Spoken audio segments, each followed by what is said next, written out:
Milky Way galaxy. A vast cosmic city of 200 billion stars. We live in a quiet neighborhood, tucked away in a safe neck of the woods. But what if we could take our planet on a journey across the galaxy? From the violent graveyards where stars billions of years old go to die.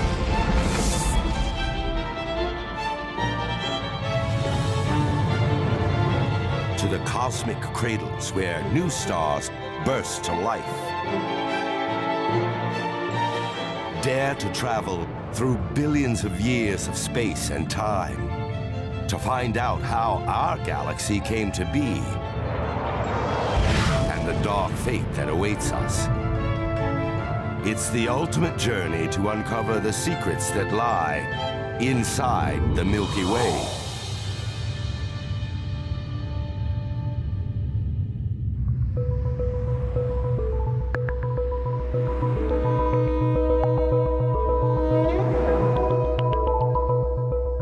Modern cities are a testament to some of the greatest accomplishments of human civilization.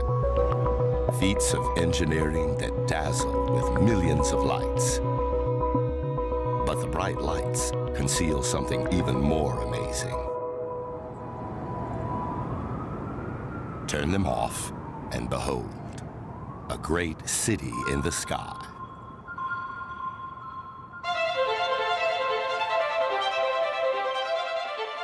What is this? Well, this is the Milky Way. This is our galaxy. Well, if you'd like, you can think of the galaxy as a city of stars.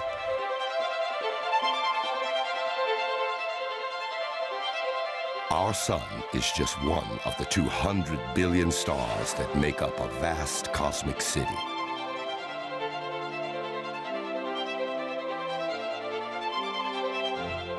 A city we're just beginning to know. It's really a wonderful time to be an astronomer. Especially in studies of the Milky Way, we're undergoing something of a revolution. In fact, we can take you places that are really quite remarkable. We're about to make a major move. We're picking up the Earth and traveling across thousands of light years, relocating to distant neighborhoods of the galaxy. From our new address, the sky looks different. Full of wonder and beauty, lit by a multitude of brilliant suns.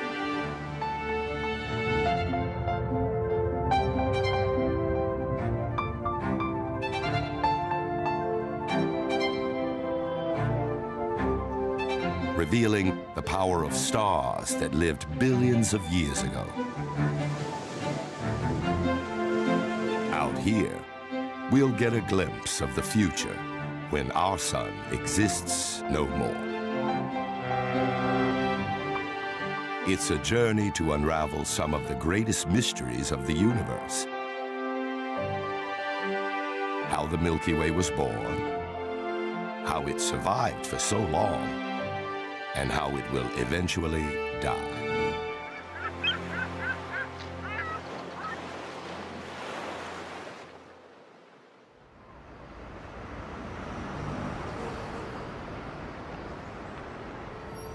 But before our trip can begin, we need a map of where we're headed.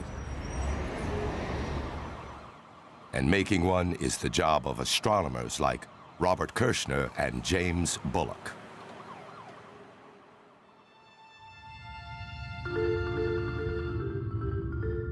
The first obstacle is simply figuring out what kind of galaxy the Milky Way is. The Hubble Space Telescope gives astronomers the capability to see billions of other galaxies. Each one is different, but it turns out there is a pattern. When we look out to study other galaxies in the universe, we see that there are basically two types of galaxies. The first type, elliptical galaxies, appear as large balls of stars. And no matter what angle they're viewed from, they always look rounded. The other main class is the so-called spiral galaxies, because their stars are contained in arms that spiral out from their centers. From a distance, a spiral galaxy looks something like a frisbee. The key to correctly identifying the Milky Way is written across our night sky.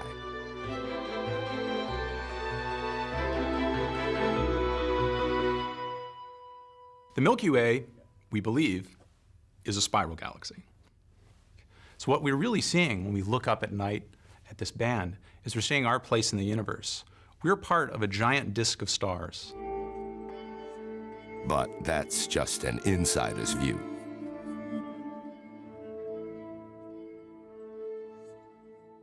Now, of course, I can't show you a picture of the galaxy in all its glory. We can't fly above the galaxy and take a picture of it and show you. We're stuck in the disk of the galaxy, but we can still image it from the ground. In fact, this image is a picture of our galaxy, the Milky Way, taken from Earth.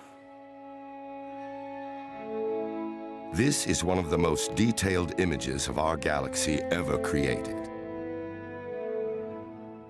It's made from 800 million pixels contained in over 1,000 individual photographs taken from the darkest places on Earth. The photos have been painstakingly stitched together to create this breathtaking view.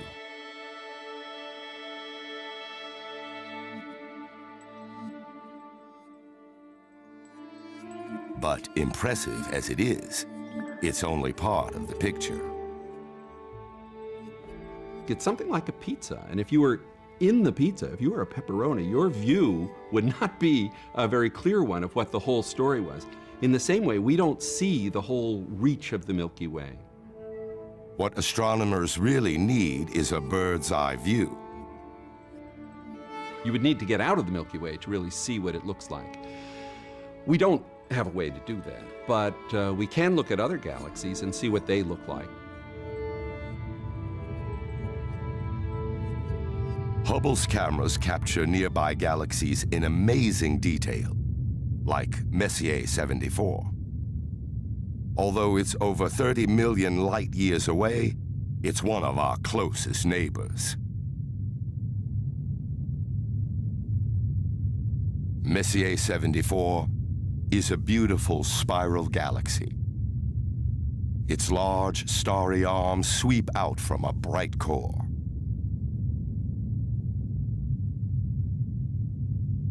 This is an example of a galaxy that astronomers think looks a lot like our galaxy, the Milky Way.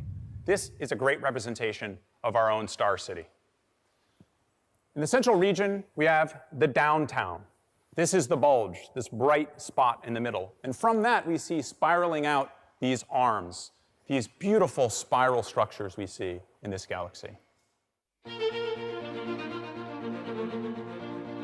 Astronomers compare Hubble's incredibly detailed images of other spiral galaxies with the best images of our own galaxy taken from the ground. Using satellites to measure the distance and density of stars in different directions, astronomers reveal the grand plan underlying our star city.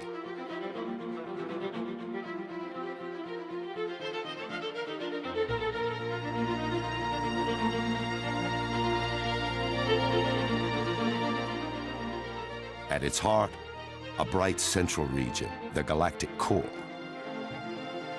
our galaxy's downtown district. From here, two majestic spiral arms, bright bands of billions of stars, sweep out. Scutum Centaurus and the Perseus arm. There are also three smaller arms.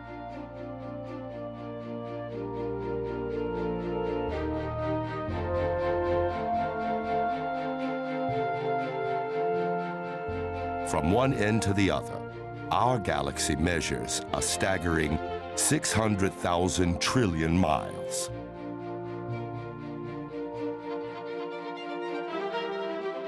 It takes light 100,000 years to cross our galaxy. This is a big galaxy, and it's quite amazing, if you think about it, that we understand as much as we do about this system. Our sun and the solar system are located here, in a quiet neighborhood nestled between two spiral arms. This is the galactic home address that we know so well.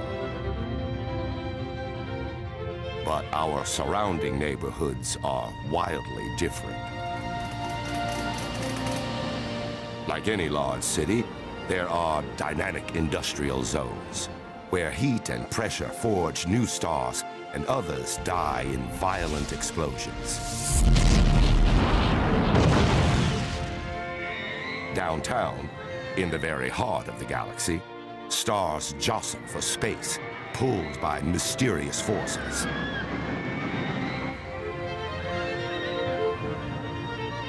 Our galaxy also has quaint, historic neighborhoods that tell the story of how our star city was founded.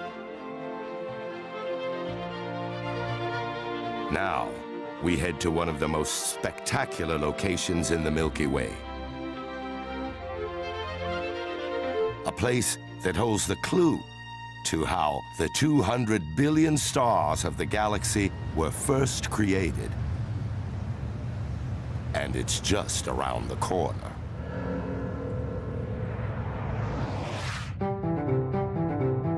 We're picking up and leaving home. We're taking our planet on a journey. The destination? A place where stars are born. It may look close by, but even traveling at the speed of light, 186,000 miles a second, the trip takes 1,500 years.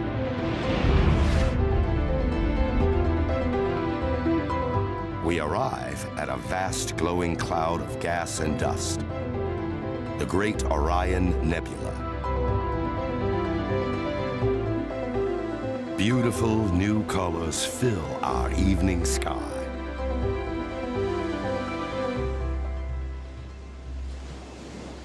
But this cloud isn't just a work of art.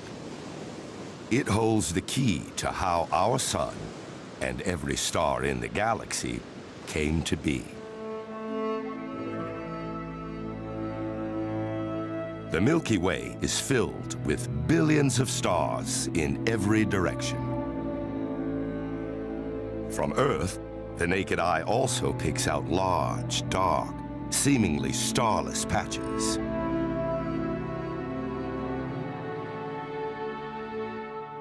To astronomer James Bullock, in these areas, there's more than meets the eye.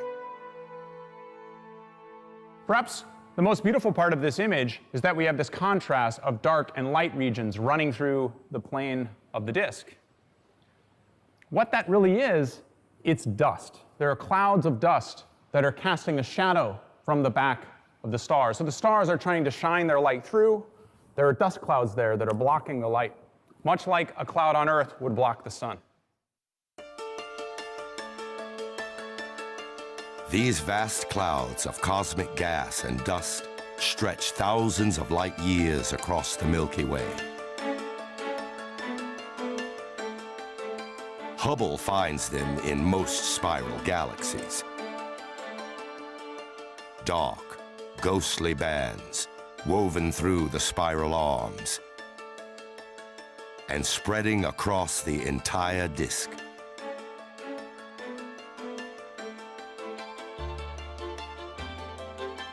But there's something strange about this gas and dust. Sometimes it glows. These bright glowing clouds are called nebulas. Each one is unique and breathtakingly beautiful.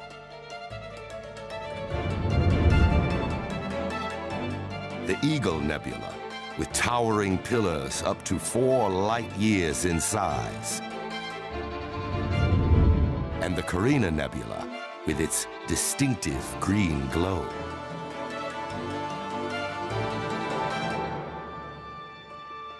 These vibrant colors reveal what gases nebulas are made of.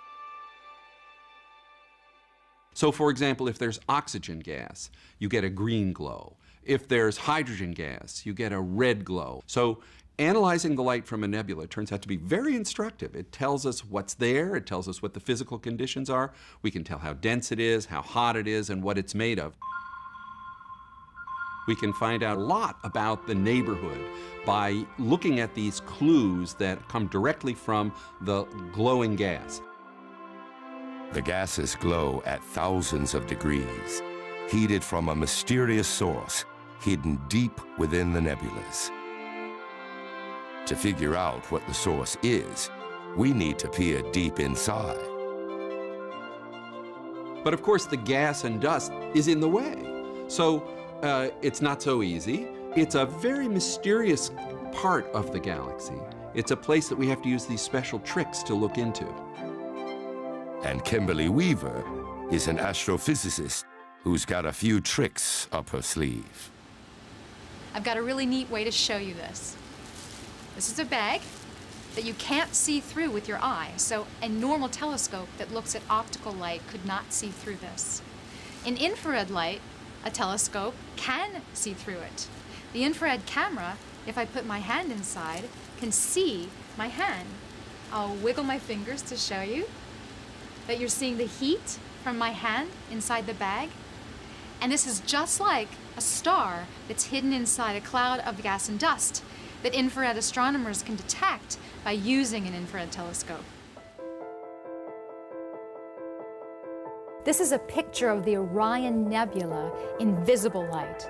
We can see all of the gas here located in front of what we know are stars in the background. And we want to be able to look inside this nebula and see the stars. In infrared light, in this image, we can now pick out the stars inside the nebula. And we can see dusty cocoons around the stars. But scientists still need a way to strip away the remaining dust. How do we get rid of all this haze and fog? The way to do that is with an X-ray picture. Now when we transition into the X-ray image, you can see just the stars themselves, the X-rays coming from the surfaces of the stars, and now we can study them in great detail. By analyzing the light from these stars, astronomers make an astounding discovery. Hidden within the Orion Nebula are some of the youngest stars ever found. Stars just a few 100,000 years old, a mere heartbeat in the life of the galaxy. And it's not just the Orion Nebula. Nebulas house baby stars in every spiral arm of the galaxy. These regions are the nurseries for new stars. There are young stars in these regions that are heating up gas clouds that surround them and making those gas clouds glow pink. Stars are made out of gas, basically, and our galaxy has gas. In fact, our galaxy, you can think of it as having an atmosphere of gas and dust that surrounds all of the stars that we see in the disk. And it's from this gas that new stars are born. By observing nebulas at different stages in their evolution, the story of a star's birth begins to emerge. It all starts inside a cold, dark cloud of dust and hydrogen gas, where a quiet tug of war begins. The cloud wants to dissipate, like smoke in the air, but gravity wants to pull it together. They're in a kind of balance between gravity pulling in and gas pressure pushing back out. Gravity wins, and the material crunches down into a disk that is the beginning of becoming a star. As gravity pulls more and more gas towards the center of the disk, it gets denser and denser and hotter and hotter. Until finally, at 18 million degrees, a miraculous transformation takes place. Hydrogen atoms fuse together to form helium, and with a burst of nuclear energy, a star begins to shine. These stars eventually get their nuclear fires going in the core, and when they do, they heat up. They can expel the material that's around them so that it kind of clears up the neighborhood. Over the next few million years, winds blow the surrounding gas into spectacular swirling patterns. It blows away the gas, it blows away the dust, and it lets us see this beautiful new thing, this place where the star has been born.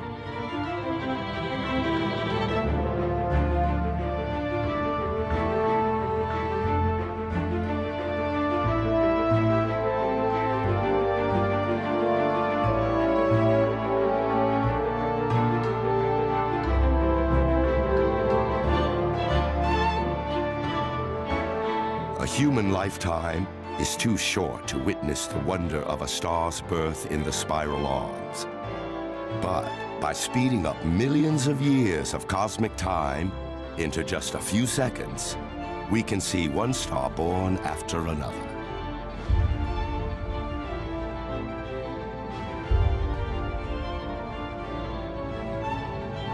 Here and there are even more brilliant flashes of light, coming from some of the most violent and dangerous neighborhoods in the entire Milky Way galaxy. Here, stars aren't born, they die.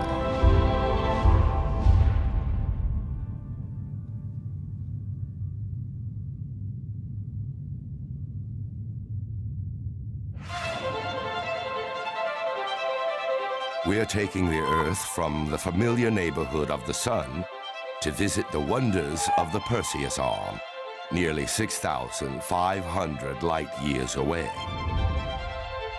Here lies one of the galaxy's most beautiful sights,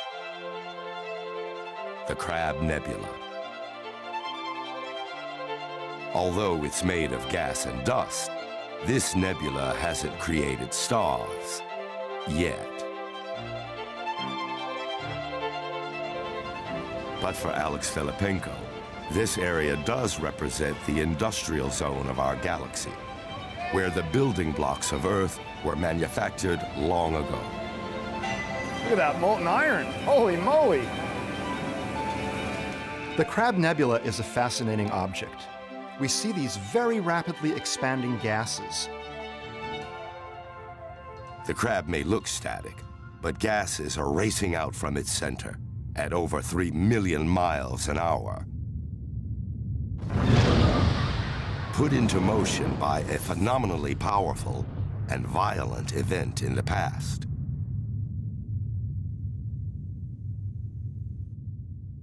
When we examine the gases of the Crab Nebula, which are expanding outward, and we extrapolate that expansion backward in time, we find that all of the gases were at a common point about 1,000 years ago.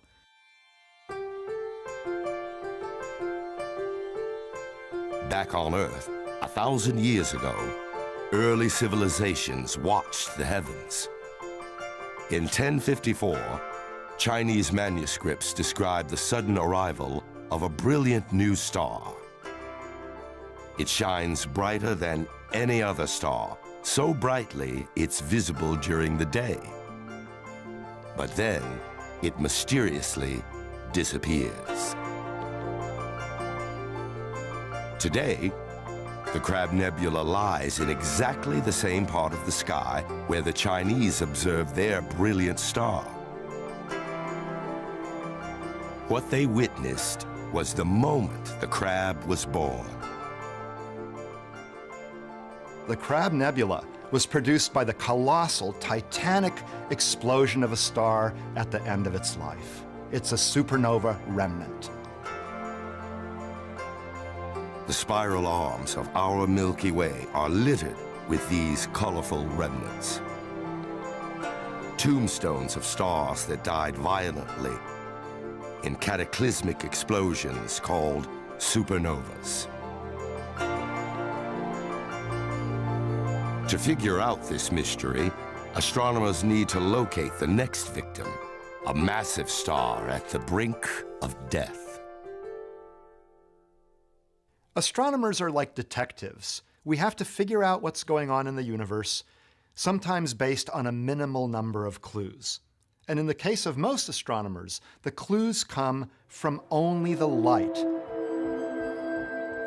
Andy Howell knows catching light from a supernova is all about timing. Supernovae happen about once every 70 years in a galaxy on average, so about the human lifetime. So chances are you're not going to see one in your lifetime. In fact, the last one in our galaxy that anybody saw was about 400 years ago. So it's been a long time, and I study supernovae for a living. I couldn't do this if I had to just wait for one in our galaxy. But thankfully for Howell and Filippenko, there's no shortage of galaxies. So what we do is we look at other galaxies, more distant galaxies. There are billions of galaxies out there, and we see the supernovae that happen in those galaxies. And if you look at 70 galaxies, on average you'll find one a year. If you look at 700 galaxies, you'll find 10 a year, and so on. There's power in numbers. If we look at thousands of galaxies, we improve our odds tremendously. This is a supernova that Filippenko and his colleagues are lucky enough to catch. An exploding star on the outskirts of a galaxy 55 million light years away. It briefly outshines the entire galaxy. The light of 1 billion suns distilled into one dying star. It takes supernova light 1 million or even 1 billion years to get here. They're millions or billions of light years away, but they only shine for about a month. So we have this little tiny window to study these things before that light is gone forever. In the workshop, Howell and his team are busy preparing their telescopes. Pretty cool. Ooh, that's great. We're building a network of telescopes so that we can study supernovae in greater numbers, in greater detail than we've ever been able to before. Let me show you the telescopes we're building. These are the 0.4 meter telescopes, and there are 4 of them here, and we're building them, 20 of them in total, and putting them all around the world. So some of these first ones will go to Chile. We have some in Hawaii already. So let me show you one of the bigger telescopes we're building here. Here we have the 1 meter telescope. We're building about 15. The mirror's not here yet, but this is where it's going to go. That will reflect the light we gather from the supernova. We have to be able to point anywhere in the sky. And so you can see that the telescope pivots along this axis and the C-ring moves. The great thing about this kind of observing is that it's totally robotic, and I can just sit here in Santa Barbara and have a beer and pizza while the telescopes do their work. All new discoveries about supernovae from all different places in the universe. Once they've caught the light of a dying star, the detective work begins. We collect that light and we analyze it in great detail in order to determine what's going on. What's the chemical makeup of the star? What's the pressure inside? What's the temperature? What kind of nuclear reactions are going on? How does a star explode? All of these things we figured out through the analysis of light. Astronomers deduce that only stars with a huge mass go out with a bang. A massive star has a very interesting and vigorous life. Initially, it fuses hydrogen to form helium, and that produces energy. That makes the star shine.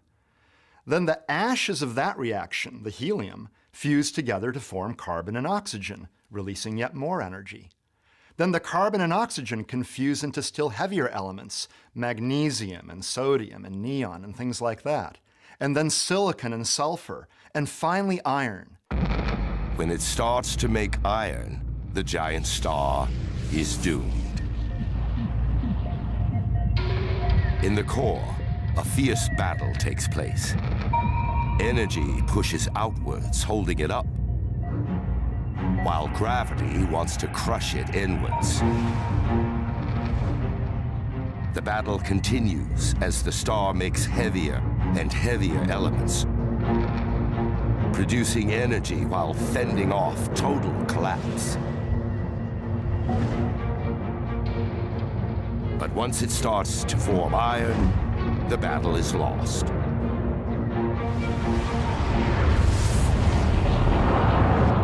Fusion of iron nuclei into heavier things does not release energy, it absorbs energy. So an iron core builds up, but finally it becomes so massive that gravity wins. The iron core collapses. In less than a second, the outer layers collapse inward, then rebound and get blown to smithereens.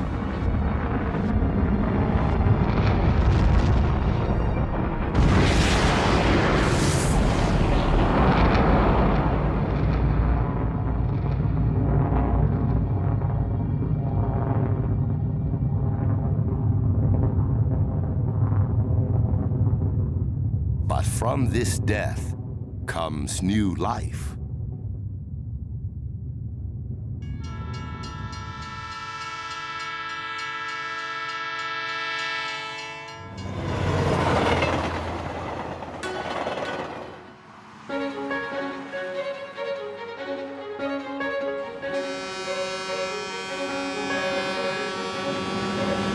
We're at a foundry here, and they're pouring molten iron from old machinery, and they're going to make parts for new machines out of that iron, so they're recycling it. But all that iron was created and ejected into the cosmos by gigantic stars that exploded as supernovae. Those explosions created the iron, ejected it into the cosmos, and then it got incorporated into planetary systems like ours. But ultimately, the atoms of iron were created by exploding stars. Supernovas are the industrial zones of our star city. Cosmic foundries that forge new elements. In catastrophic explosions, heavy elements are spewed out into our galaxy, enriching it over billions of years. So if some stars were not to explode in the industrial zones of galaxies like our Milky Way, then we wouldn't have these industrial zones here on Earth. It all is linked. We're all linked to the cosmos. Our lives today are only possible because of events that happened thousands of millions of years ago in the hearts of supernovas.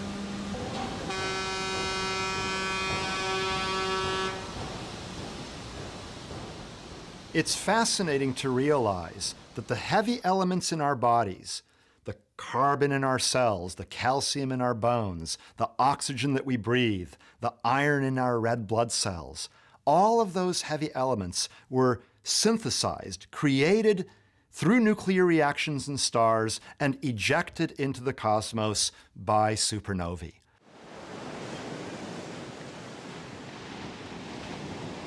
But only a handful of stars are massive enough to die as supernovas. Most stars, like our Sun, suffer a more gentle death. Most stars don't die in a cataclysmic explosion. Our own Sun, for example, a typical star, will die with a whimper, not a bang.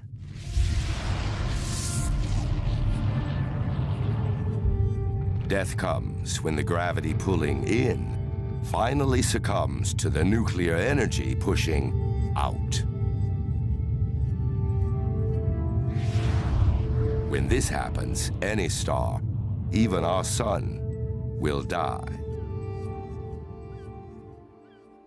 In about 4 or 5 billion years, it'll grow into a much bigger star, a star called a red giant.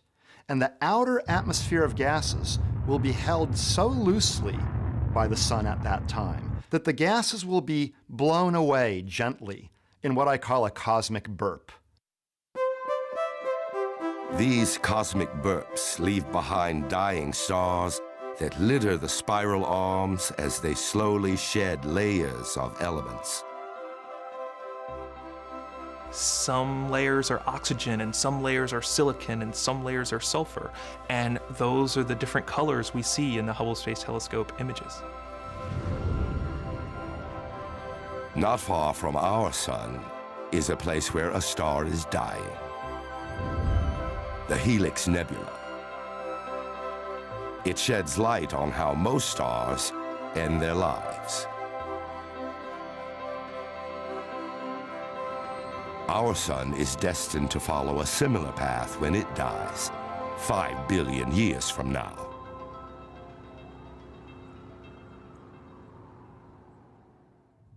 But in other neighborhoods in the galaxy, stars suffer a fate worse than death.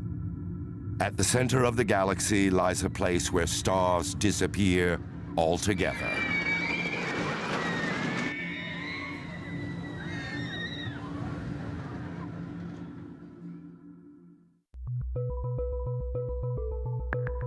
We're taking the Earth from the safety of home to go downtown, to the heart of the Milky Way.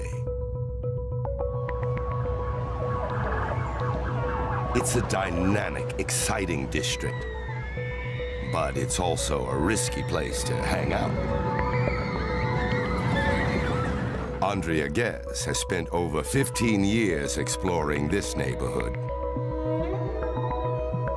If we were to take a trip from the spiral arms out where we are by the sun down to the center of the galaxy, it would be an interesting trip. It would be very much like moving from the suburbs into the heart of a very busy metropolitan area. As we head downtown, the number of stars increases. So the density of stars is tremendous at the center of the galaxy. It's about 1 billion times higher than out here by the sun. Here at the center of the galaxy, there are so many stars in the sky that the Earth is bathed in perpetual light. It's a stunning but dangerous sight to behold. The stars aren't just close together. They're moving at super speed.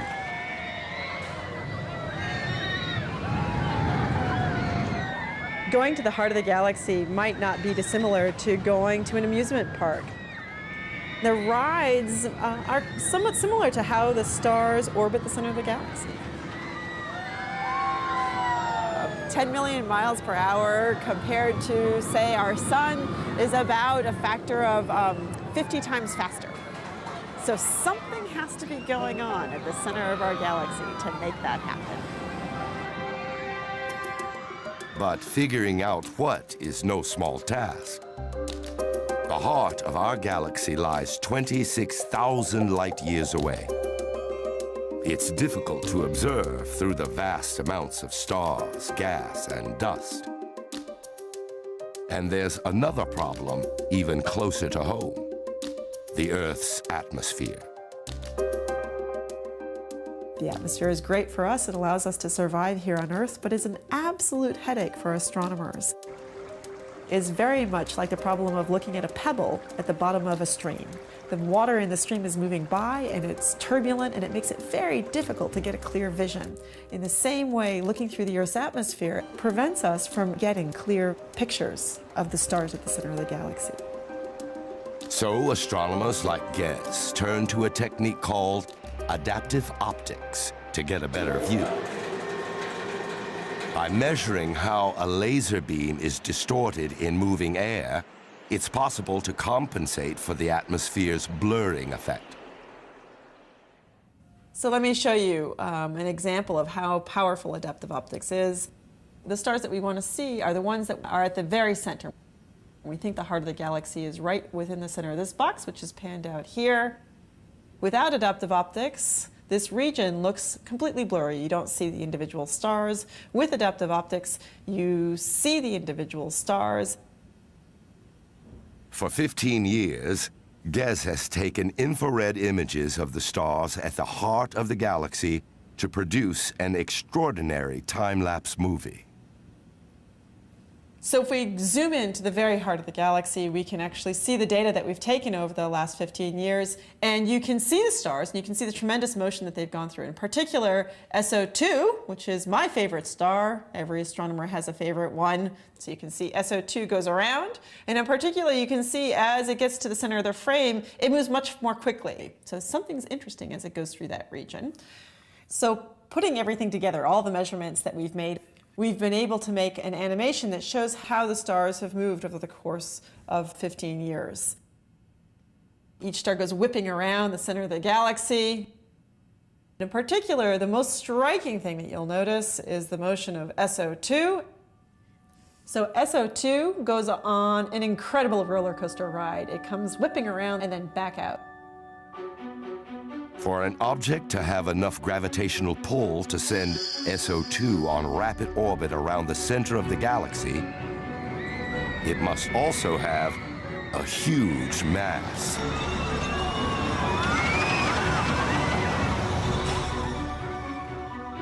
SO2 goes around once every 15 years, and what it tells us is that there is 4 million times the mass of the Sun confined within its orbit. Astronomers know of only one contender that has a giant mass but is so small. So that's an incredible amount of mass inside a very small volume, and that's the key to proving a black hole. And so, at the center of our galaxy lies a massive black hole, an object whose gravity is so strong, not even light can escape it. This is a real image of the center of our galaxy. We can't see the black hole, but we can see bright clouds of dust and gas spiraling toward it. We're nearing the black hole. It's at the center of a stream of dust and gas. The debris of stars blown apart after straying too close.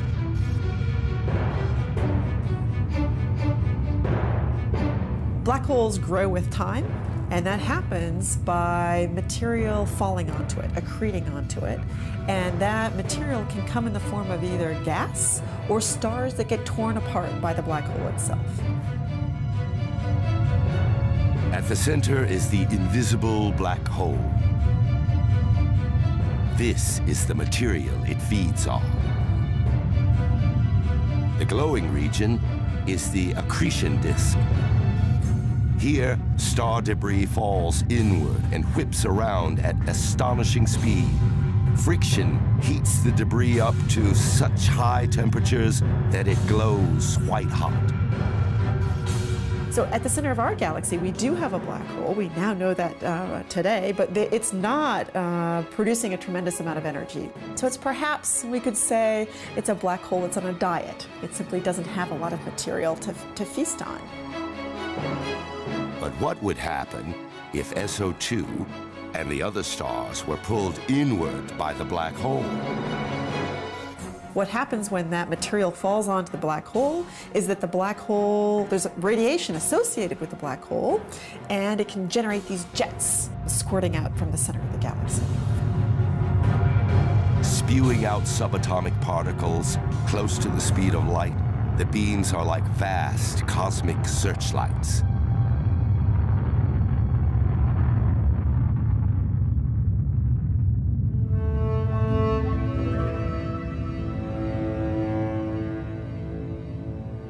This is Messier 87, a large elliptical galaxy that has a supermassive black hole at its heart. It's feasting on its own stars. Shooting out from its bright core are jets that travel over 5,000 light years. I like to call these the prima donnas of the galaxy world. These are the 10% of galaxies that are show-offs. Astronomers believe that the massive black hole at the heart of the Milky Way has been there from the very start. But in order to get back to where the galaxy first began, we have to travel out to the oldest neighborhood in our star city.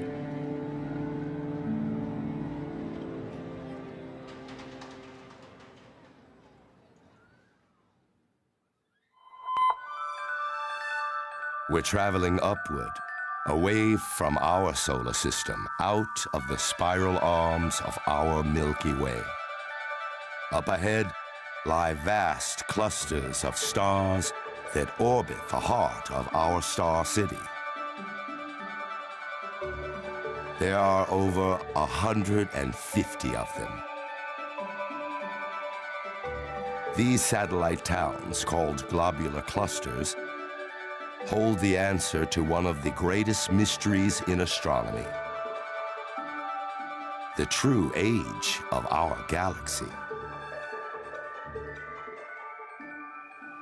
Globular clusters are really fascinating groups of stars. They contain about 1 million stars each. And the thing that's really cool about them is the stars are really tightly packed. If you could visit a globular cluster, the night sky would be spectacular, where many of the stars would be as bright as the full moon. And the nighttime sky in all directions would be filled with bright nearby stars. It would be like fireworks all the time. Besides the sheer number of stars, there's something even more intriguing about these clusters. One of the very interesting aspects of globular clusters is there's no sign of young stars. Stars are like people. Look at them and you can guess their age and the lives they've led.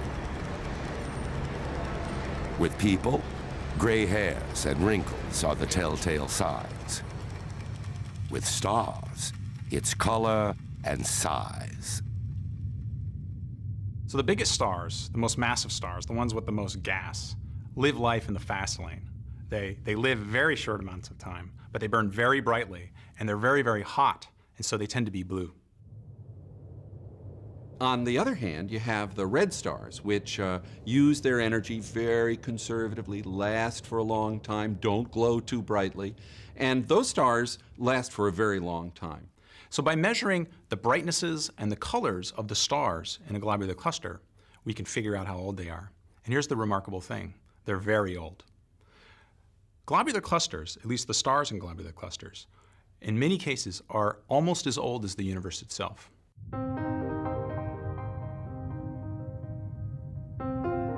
Globular clusters are living fossils. They're like discovering a community of people who've been around since the Stone Age. Some stars here have been shining for 12 billion years, more than twice as long as the sun. And that's a helpful tool in placing an age on the Milky Way. Globular clusters are part of our galaxy. They orbit our galaxy. In some sense, they're tracers of our galaxy itself. And so by the fact that the globular clusters are so old, it suggests that the galaxy is old. And our galaxy isn't just old, it's very old. In fact, the Milky Way is one of the oldest objects in the cosmos. It's been around almost since the beginning of the entire universe, at least 12 billion years. Globular clusters also show that the chemistry of the galaxy back then was very different from how it is today. We can measure the chemical properties of those stars. Turns out they have very low abundances of the heavy elements. Things like iron are very rare in globular cluster stars compared to a star like the Sun. That means the early galaxy was a far less colorful place. Without heavy elements, there weren't the beautiful hues we see in nebulas and supernova remnants today. Even more importantly, It was a galaxy without life. It took billions of years for stars to form enough heavy elements for the evolution of life to begin anywhere in the Milky Way.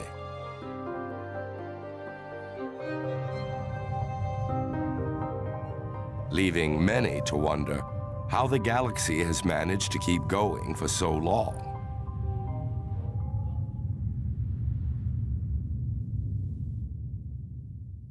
One of the puzzles about our galaxy is that we know that it's had stars forming continuously for about the last 10 billion years. But at the rate it's eating up its gas now, it's forming new stars, it should burn out that gas soon. It should run out of fuel. And so there has to be some source for new fuel.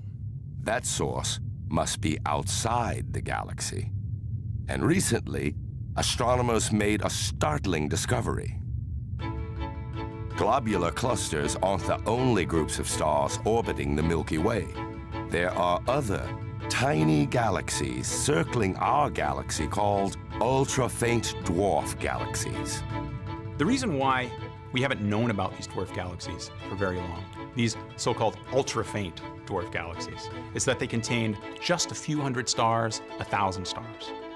So you try to find a clump of 1,000 stars while looking through a mass of 1 billion stars. It's not easy. This is a needle in a haystack problem. And it's only because we have the precise maps, it's the precision of modern astronomy that's allowed us to discover these extremely interesting dwarf galaxies. These elusive bodies may help solve the mystery of what's fueling the galaxy. So these dwarf galaxies are whizzing around our galaxy. They're in orbit around it. Now, sometimes they get too close. And when they get too close, they get ripped apart. In fact, they get eaten, in some sense, by our galaxy. This computer model shows dwarf galaxies as colored disks, with our galaxy in the center. Over time, our galaxy pulls dwarf galaxies in, devours them, and uses their gas and dust to eventually form new stars. So in much the same way that a large city might sort of cannibalize its neighbors, the Milky Way is cannibalizing its dwarf galaxy population. Globular clusters and dwarf galaxies provide crucial insight to just how old our galaxy is and how it's managed to survive for so long. These bodies were once thought to mark the Milky Way's city limits, the very outer reaches of our star city. But today, astronomers are rethinking all that. Our galaxy might be bigger than what we can see, spreading out further than we ever imagined.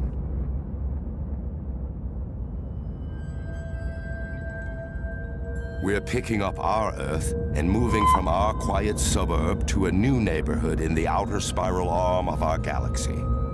Here, we'll uncover the mystery of what holds all the stars in the Milky Way together. From our new address, the night sky looks a little different. The Milky Way is smaller and the sky darker. Here, tens of thousands of light years away from the center of our galaxy, we're still bound by the force of gravity. Gravity is the force that makes any two objects want to move towards each other. On Earth, cities are built with iron girders and concrete beams. An invisible scaffold which holds buildings up against the pull of gravity. Without this scaffolding, skyscrapers would crumble and bridges collapse. Gravity governs Earth and the entire universe.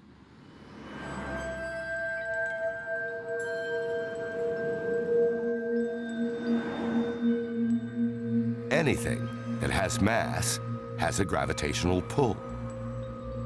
The more the mass, the stronger the pull. With 200 billion stars, the Milky Way has a huge mass and a tremendous gravitational attraction to match. So, like a building, our galaxy also needs propping up against the force of gravity. Imagine the disk of our galaxy. If you just took a disk of stars and put it there, gravity would tend to make this disk collapse in on itself, and it would immediately just fall together. That's not what we see with the galaxy. What's actually going on is the stars are orbiting around the center, and that's what keeps them from falling in much the same way that the Earth is orbiting around the sun. The planets in our solar system are in a delicate balance. Gravity pulls them towards the sun, while their orbital velocity wants to fling them out into space. In order to stay balanced, planets further from the sun must orbit more slowly. If you go to more distant planets at the edge of the solar system, they're going around the sun much more slowly than the Earth is, and that's because the gravity is weaker there. The same should hold true for stars in the Milky Way. They all orbit the center of the galaxy. But the stars in the outer arm should be traveling more slowly than those closer to the galaxy's heart. What's interesting is that's not what's going on. The stars in the outer parts of the galaxy are spinning around just as quickly as those in the inner parts. And they're not the only ones. It's not just our galaxy, it's every galaxy we look at. Every galaxy we look at seems to be spinning too fast in its outer parts. These speeding stars should be flung out of the galaxy altogether, but they're not. That is a puzzle. This means that there's a lot more mass there that we just can't see. Mass that produces the gravity that holds these stars in their orbits. But when astronomers look for the mass, there appears to be nothing there. Leading cosmologists like Joel Primack to an astounding conclusion. All of the galaxies, all of the stars and gas and dust and planets and everything else that we can see with our greatest telescopes represent about 0.5% of what's actually out there. The rest is invisible. It's mostly some mysterious substance that we call dark matter. You can't see dark matter. The reason why you can see normal matter is because light shines on it and reflects off of it. That's how you can see me. Dark matter doesn't work that way. The light goes right through the dark matter. The way we detect dark matter is because it has mass. Anything with mass affects other things via gravity. That's the golden rule of mass. That's what mass does. It tugs on other things because of gravity. Without dark matter, the Milky Way couldn't exist. So the galaxy is spinning. The galaxy is spinning fairly rapidly.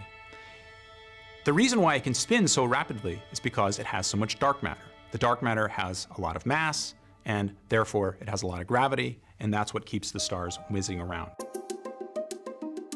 If you were to magically take all of the dark matter away from our galaxy, it would fly apart. The stars would just keep going straight, and in a very short amount of time, the galaxy would just be gone. There'd be just a mess of stuff flying every which way.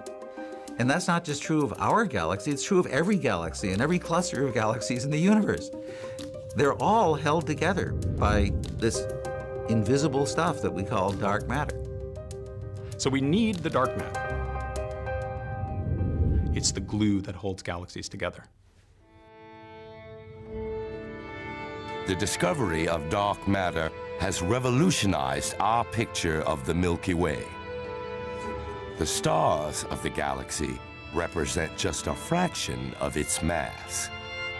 The rest is made up of an invisible halo of dark matter, surrounding every single star and every creature in the galaxy.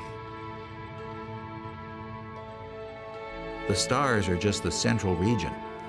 The halo is at least 10 times bigger and weighs much more than 10 times more than all the stars and gas and dust that we can see. It's that whole structure that's the real Milky Way galaxy. And that's not just true of our galaxy, it's true of every galaxy we've ever studied. But dark matter does more than simply hold galaxies together.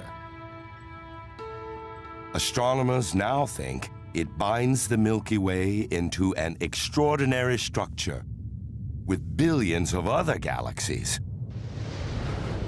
A structure that reaches to the very edge of the universe.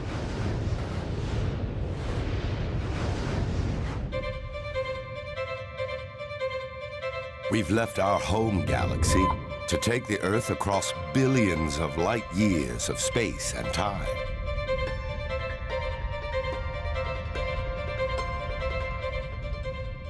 One of the great things about telescopes is they're time machines.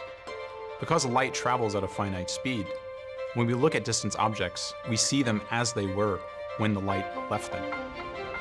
As astronomers look back over billions of years, they see a universe teeming with galaxies. But these galaxies aren't scattered randomly through space. They cluster along delicate filaments woven in an intricate structure. A vast cosmic web that holds the answer to the birth of galaxies themselves.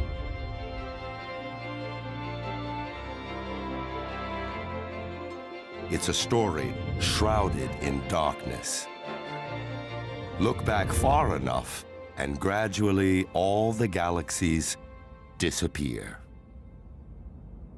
We've reached a mysterious period of time, 12.5 billion years ago. There's this time period that we can't see because nothing's formed yet. It's this epoch that's called the Dark Ages. During the Dark Ages, the universe was a very different place than the one we live in today. It's filled with dense clouds of hydrogen gas. Just as gas obscures stars in the Milky Way today, these clouds of hydrogen block the view inside the early universe. It's extremely frustrating because this region, this time period, holds within it, in some sense, the Rosetta Stone of galaxy formation. But there is one clue to what's happening inside those dense hydrogen clouds. Look back further in time to a moment just 380,000 years after the Big Bang. The universe isn't filled with darkness, but with light. Its faint afterglow is still visible to astronomers today. In fact, this picture is amazing. This is a picture of the early universe. This is an image of the afterglow of the Big Bang. The universe is filled with a hot atmosphere of matter and radiation. But already the seeds of change are being sown.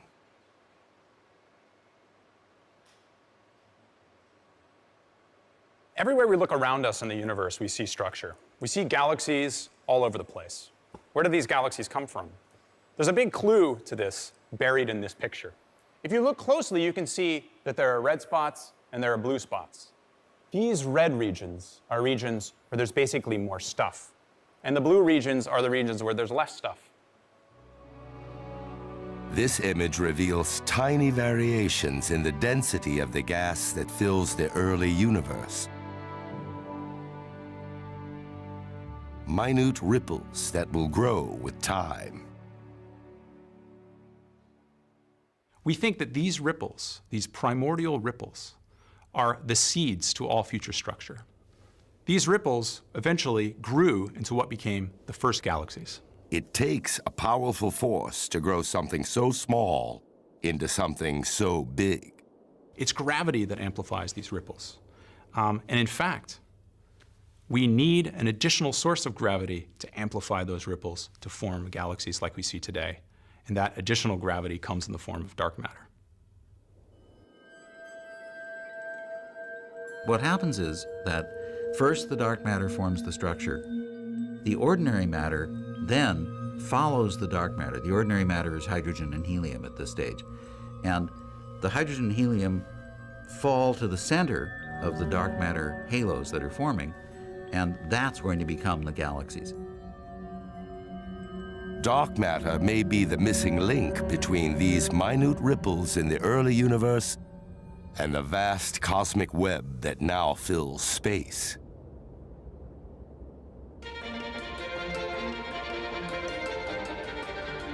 But dark matter is invisible. So there's no way to actually see it creating the cosmic web. But the process can be simulated in one of the world's most powerful supercomputers. Here we are at NASA Ames, the research center where we have the Pleiades supercomputer. Each one of these cabinets contains 512 processors. Let me show you. So that's half a terabyte in each one of these cabinets. There's 110 of these cabinets to make up the entire Pleiades supercomputer. So this is a really big supercomputer. This is NASA's biggest. The challenge is equally big: to develop a virtual universe from its early beginnings all the way to the present day, to see what role dark matter might have played in shaping the cosmos. If you tried to do this on a home computer, it would take over 680 years. If we're doing our job right, we can put the pictures into a video, if you like, that shows the whole structure of the universe. And this is the end result. It's called Bolshoi, an amazing visualization of what the structure of dark matter might look like in the universe today. So what we're looking at is a region about 200 million light years across, which is actually just a small part of our really big simulation that we call Bolshoi, which is Russian for big. Everything that you see here is actually completely invisible. It's not the visible universe that you're seeing. The bright spots are dark matter. They're the halos of dark matter within which galaxies form. And each one of these little blobs would represent probably one or at most a couple of Milky Way-sized galaxies. And you can see that the galaxies are in long chains, filaments we call them. Basically, all the structure is forming along these filaments of dark matter. Now comes the real test of success. PREMAC compares the Bolshoi predictions with the actual structure of galaxies scientists see in the universe. As far as we can tell, these simulated universes that we make in the supercomputers look just like the observed universe. There don't seem to be any discrepancies at all. This is exactly the way we see the galaxies distributed in the observed universe. The Bolshoi simulations are astounding.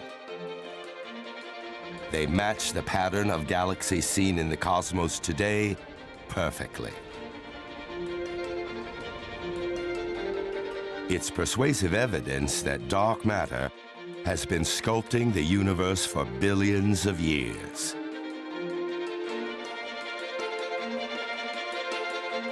No, I'm really impressed with this, because we stuck our necks way out when we made these first predictions. And they turned out to be right, and they keep turning out to be right. And you know, this is of course great joy for a theorist. By going back to the beginning of the universe, astronomers have uncovered the origin of the underlying structure of the entire cosmos. But our time travel is far from over. The question of how the first galaxies kindled the very first stars still remains. We're taking the Earth inside the Dark Age, a time over 12.5 billion years ago. The sight is spectacular. Our skies are lit by the first stars of the Milky Way. They're like Pierce's the hydrogen fog, bathing the Earth in strong ultraviolet energy.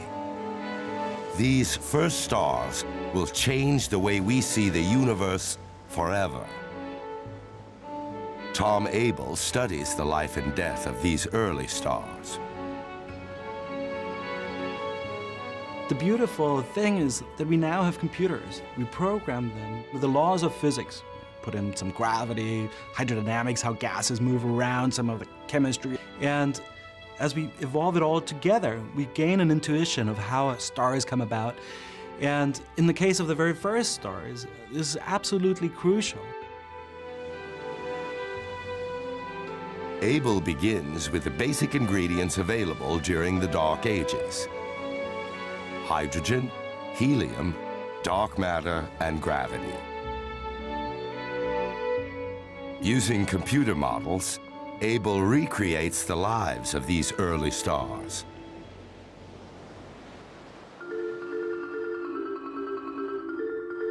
Here we see one of the first stars in the universe. It's 100 times as massive as the sun, 1,000,000 times as bright. The first stars are huge, swollen by the massive amounts of hydrogen gas pulled in by the gravitational force of dark matter. And so even though they have all this fuel to burn, you'd think they could live for a long time. They run through it so quickly that even after a few million years, they're already dead. The first stars in our Milky Way are fierce, high-octane stars, burning their hydrogen fuel at tremendous rates, racing through their life cycle. They like the rock stars. They live fast and die young. They run through that fuel very quickly, and even after just a few million years, they already die. They die in some of the most violent explosions ever to rock the universe. Gigantic supernovas that shine brilliantly. The energy given off during the life and death of these massive stars leads to a miraculous transformation. In the first billion years of the universe history, galaxies start to form in a dark hydrogen fog, their light not being able to get to us. But as time progresses and their most massive stars put out ultraviolet radiation, it's that radiation itself that changes the fog around them. And the universe becomes transparent in those regions. These galaxies in here clearing out the fog around them. The blue voids are where energy from the new stars is clearing the dark hydrogen fog.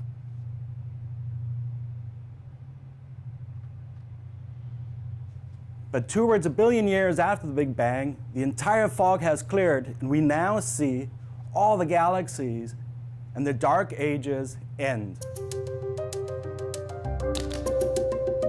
As the hydrogen fog lifts, we get our first glimpse of newborn galaxies, including our very own Milky Way.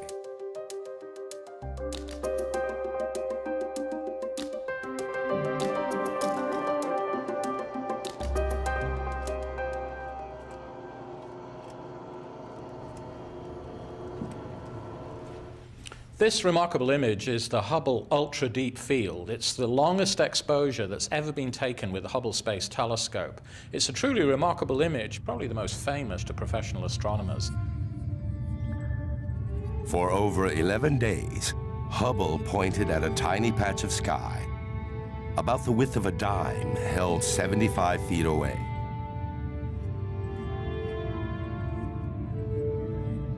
Every faint smudge of light is a galaxy.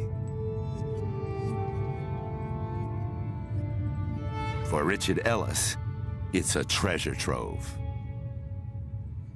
So much like an archaeologist would piece together history by digging into deeper and deeper layers, so a cosmologist like myself uses this image to look at the history of the universe, how the most distant galaxies, seen as they were a long time ago, evolve and grow to the bigger systems that we see around us today. This image gives us a sense of the dawn of our Milky Way. When we look at these early galaxies, they don't resemble the star cities that we see today.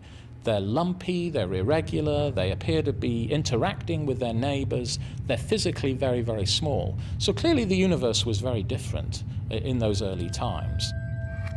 12 billion years ago, the universe is a much smaller place. It hasn't yet expanded to the size it is today. Our young Milky Way is jostling for room. So it's very difficult for these early galaxies to establish themselves. These early galaxies are struggling to survive at this very early time. It's survival of the fittest.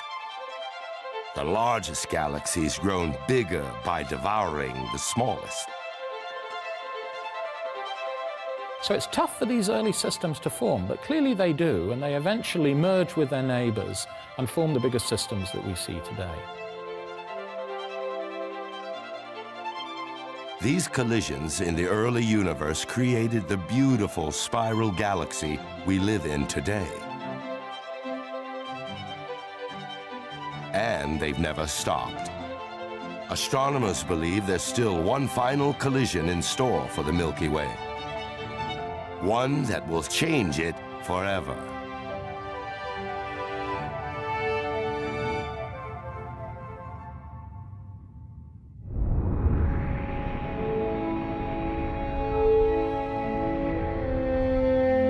We've transported the Earth 3 billion years into the future. The sky is dominated by a massive galaxy called Andromeda. The view may look peaceful, but one of the greatest calamities in the universe is about to take place. And clues to the impending disaster lie in these mysterious Hubble images. Galaxies unlike any other. Distorted. Deformed. Astronomers rely on computers for help in decoding what these mysterious objects represent. What we do is we make galaxies that look just like the Milky Way and similar galaxies. And we let them evolve in the computer. They develop the spiral structure. They look quite realistic. We then put them on a collision path. Freeze frame these simulations and match them with real images, and suddenly the picture becomes clear. It's the greatest clash in the cosmos. Galaxies in collision.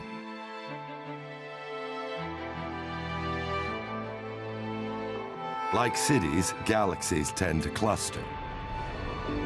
Our Milky Way belongs to a cluster called the Local Group, made up of at least 50 galaxies. The largest in the pack is Andromeda, a spiral galaxy that's even bigger than ours. Today, Andromeda lies 2.5 million light years away. But astronomers like Abraham Loeb believe that distance is closing in.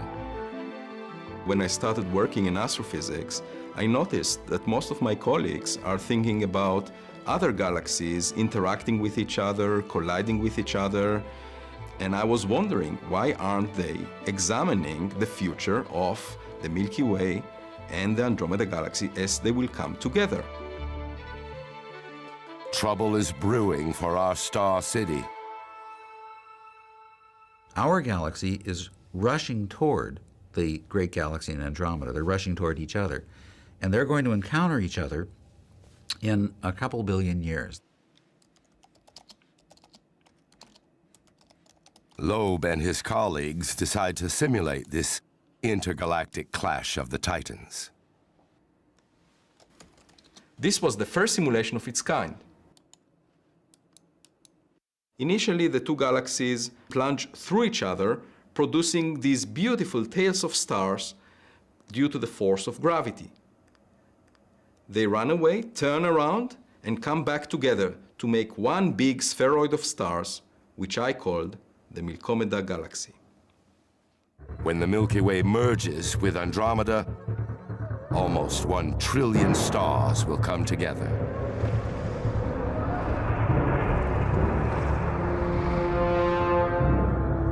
The beautiful spiral structure of our Milky Way galaxy is not something that's going to last forever. It's going to be a mess for a while. The collision will not be one in which these two things are destroyed, but it is one where the gas in each system will collide with the gas in the other, that it'll have a burst of star formation. And the formation of these new stars will mark the rebirth of a new galaxy.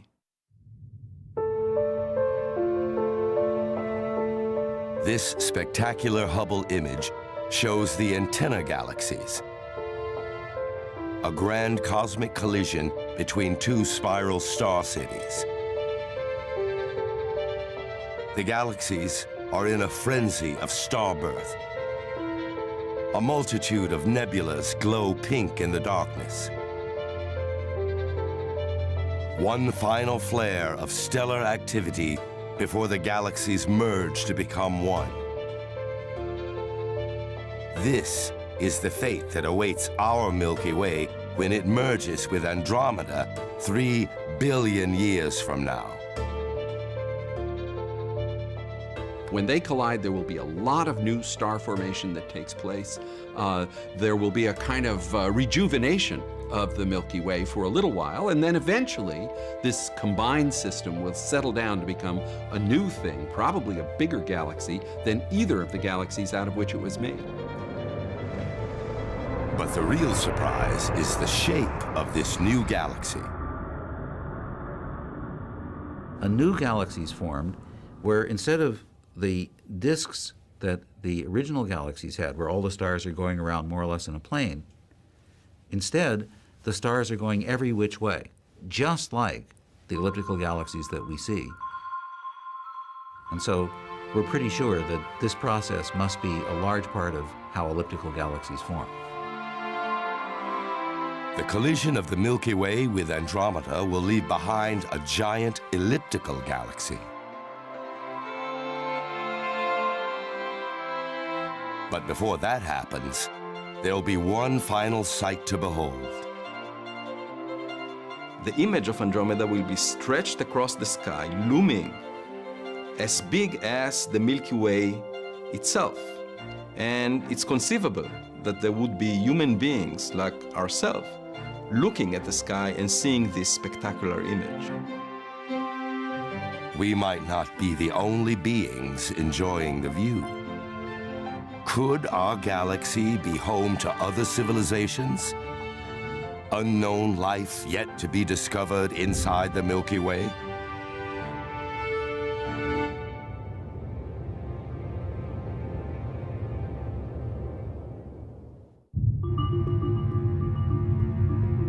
There are around 200 billion stars in our galaxy.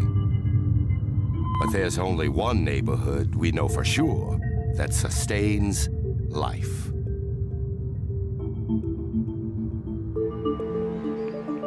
Earth. The sun powers almost everything here on the Earth. It's the energy source, it's the engine of life and many other processes. And life here on Earth is based heavily on water. And it's liquid water that's the key to life as we know it. And it's because liquid water serves as the solvent, the cocktail mixer for the biochemistry of life. Earth is the only planet in our solar system with abundant liquid water. As with any prime real estate, it's all about location, location, location. Venus is closer to the sun. Mars is farther from the sun. And there's a zone in between the blazing hot furnace of Venus, the frigid Mars. That zone in between we call the habitable zone, and the Earth lies smack in that thing, where water would be in liquid form, not in steam, too hot, not in ice form, too cold, but rather a temperature that, as Goldilocks said, is just right for life. The location of a habitable green zone depends on the star. With hot blue stars, the green zone is further out. With cooler red stars, it's closer in. Every star in the Milky Way has a habitable zone. But not every star has planets within that zone. In 1995, something happened that was extraordinary. I got a call from my collaborator, Paul Butler, and all he said was, "Jeff, come over here." And it was a moment that I will never forget. I was silent, Paul was silent, and we were just stunned. There on the computer screen, I saw the unmistakable signature of a planet. Marcy had discovered the first planet around another star. But he couldn't actually see it because the planet was too small and dim.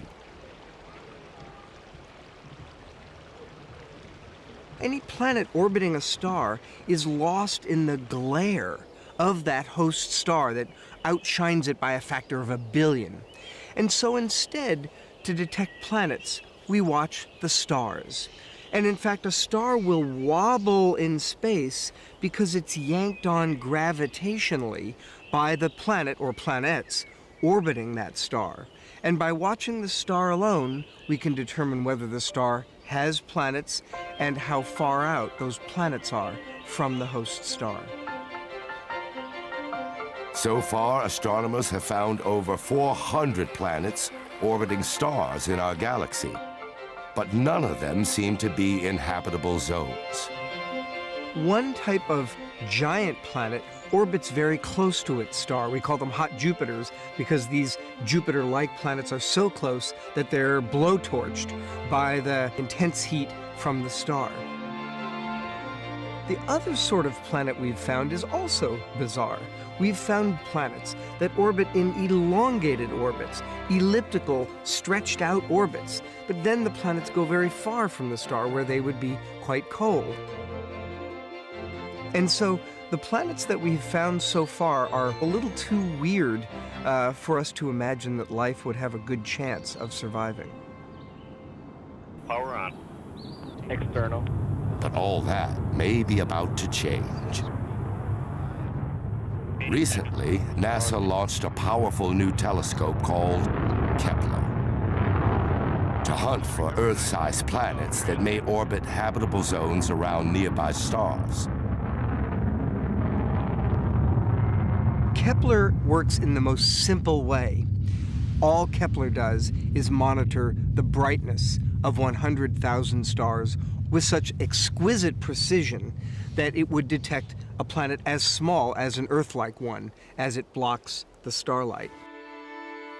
We see the same thing from Earth when Venus and Mercury are silhouetted against the sun. But Kepler's task is far more difficult. It's a little bit like having a searchlight in which you're trying to detect any dust on that searchlight by noticing a dimming of the searchlight when one dust particle falls on this massive searchlight. From this tiny dimming, the size of the planet can be measured. And together with the way it causes its host star to wobble, Marcy can work out its density. And of course, this is glorious, because by these measurements, we'll be able to distinguish gaseous planets, probably not suitable for life, from the rocky planets that may have a surface covered by liquid water. Astronomers aren't sure how many planets Kepler will find. But with 200 billion stars in the Milky Way, the odds look promising. Seth Shostak has done the math.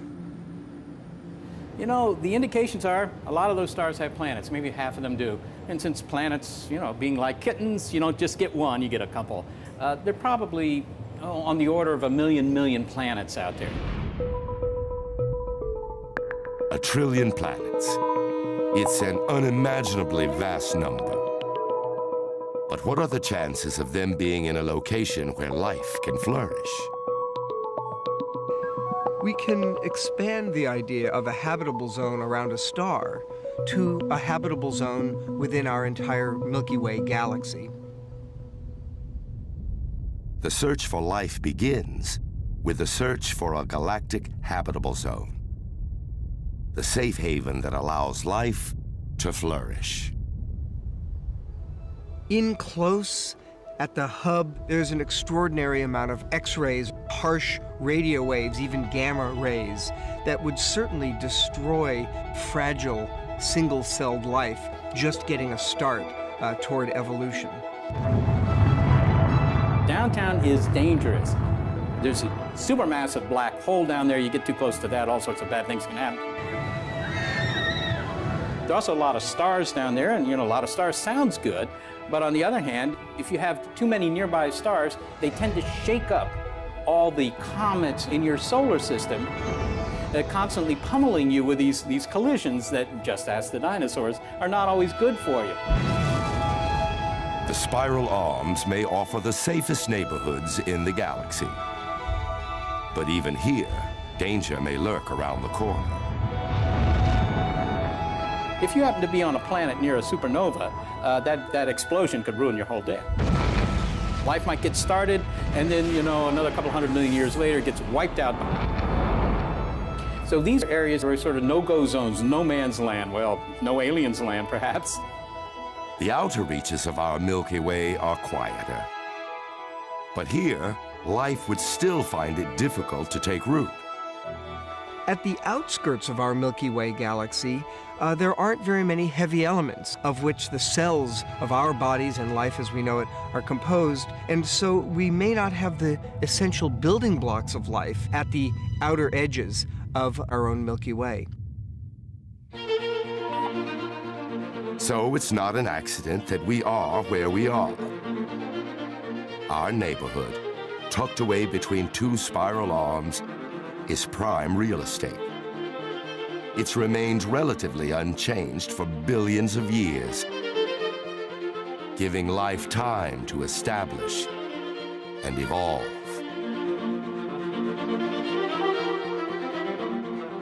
Other advanced civilizations, if they exist, are likely to live in similar neighborhoods, cocooned from the dangers of the galaxy. We haven't found them yet. But then again, our galaxy's a big place. We haven't found any life elsewhere. We haven't found pond scum. We haven't found dead pond scum anywhere else, not convincingly. And why is that? Well, fewer than 1,000 stars have been looked at carefully for planets that might have intelligent life. So, you know, it's sort of like going to Africa looking for megafauna, you know, elephants, giraffes, something like that. And you land in Africa and you look at the first square yard of real estate there and you say, no elephants here, then you give up. Well, we shouldn't give up. We're just beginning. If we do find life, It's amazing. If we find life elsewhere in the universe, I think the stock market won't budge one bit. But we humans will know for the first time in human history that we're not alone, that we have kindred spirits out among the stars, and that our destiny may well be to venture to the stars, communicate with them, and become members of a great galactic country club.